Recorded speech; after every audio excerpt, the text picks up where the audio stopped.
Now, today's top stories and Power of 5 weather from News 5. Sponsored by Akron Children's Hospital. Hello, I'm Danita Harris. Here's a look at today's top stories. The Cleveland sports world is mourning the loss of one of its most beloved figures, former Browns head coach Marty Schottenheimer. Schottenheimer died at the age of 77 following a years-long battle with Alzheimer's disease. He coached the Browns in the 80s, going 44-27 in his 4 years in Cleveland before leaving for Kansas City.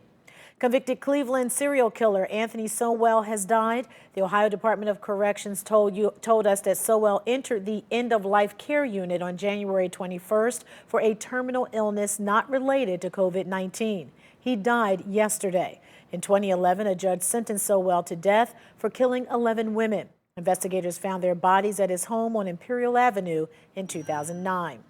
Former Cuyahoga County Commissioner Jimmy DeMora is asking the Supreme Court to overturn his conviction. DeMora is serving 28 years for accepting more than 100 bribes and trying to fix court cases in one of the largest criminal corruption cases in the state's history.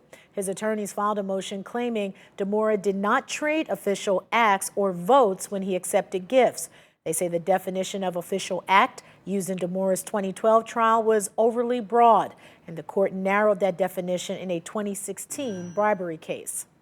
The Chapel Hill Mall in Akron will soon be under new ownership. Cleveland area development firm Industrial Commercial Properties plans on buying most of the struggling mall in March. ICP already owns the former Sears building at the mall. The Chapel Hill Mall was sold for $8.6 million in 2016, but the county began foreclosure proceedings last year. Jeff Martin, who is part of the company looking to buy the mall, spoke during yesterday's meeting saying changing how the mall is zoned could open up more opportunities for retail and commercial use. I think a great opportunity here to take a kind of long distressed asset and really turn it around and bring life back to the Chapel Hill Mall area. A decision could be made at the February 22nd council meeting. The Cleveland Better Business Bureau is issuing a warning as we head closer to Valentine's Day weekend. Cleveland's BBB president says the pandemic has made those looking for companionship online even more vulnerable. And 2 reports show that romance scams hit people over 50 the hardest.